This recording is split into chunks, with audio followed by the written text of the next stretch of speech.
So tonight I'll be talking about economic inequality. Now this is an issue that most of you are probably familiar with, but a lot of people don't really realize how severe the inequality actually is. According to a study published by Oxfam earlier this year, the 8 richest men own the same wealth as half of the world's population.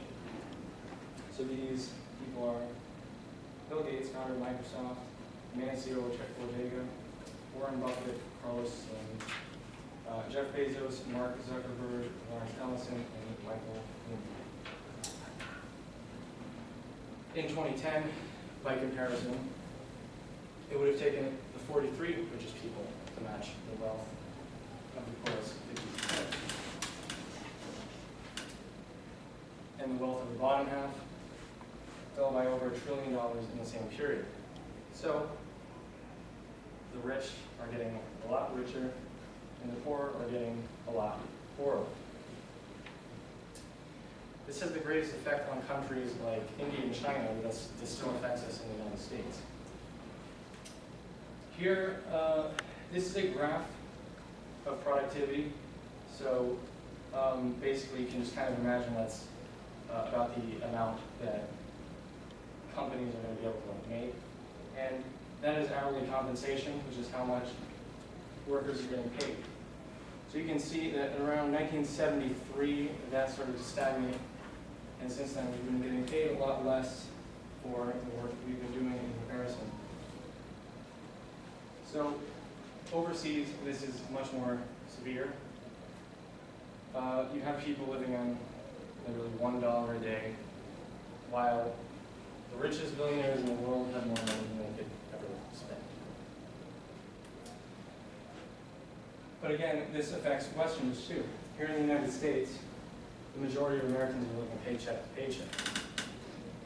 3/4 have no emergency savings. Fewer than 1 in 4 Americans have enough money in their savings to cover at least 6 months of expenses, enough to help cushion the blow of job loss, medical emergency, or some other unexpected event, according to the survey of 1,000 adults from CNN Money. Meanwhile, 50% of those surveyed have less than a 3-month cushion, and 27% have no savings at all. And according to this survey, by Go banking rates, that number is even higher. 34% have $0 in their savings account, and a total of 70% have less than $1,000. And this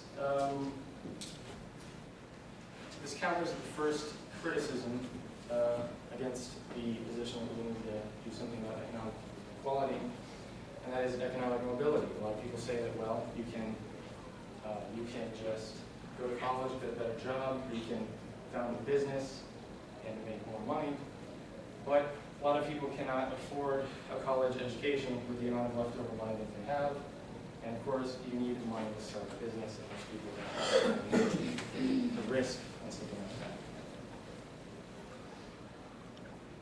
Another criticism is, well, are they putting the money to good use? For example, a lot of these people have charities, and then they use them to fund efforts overseas to provide medical care and vaccinations and things like that. One of the most well-known examples is Bill Gates with the Gates Foundation. With an endowment of $42 billion, the Gates Foundation spends about $3 billion each year towards causes that at first glance seem irreproachable, but the giving has hidden costs. According to this article by the LA Times, the Gates Foundation gives away at least 5% of its worth every year, because that is what's required. That is what the government requires to give away as a charity to avoid paying as much taxes on the rest of the company. They invest the other 95% of their work. This endowment is managed by Bill Gates Investments, which handles Gates' personal fortune. So you might say, well, what if they're investing in the right things? Well, as it turns out, they tend to invest in things in companies that go against their supposed message.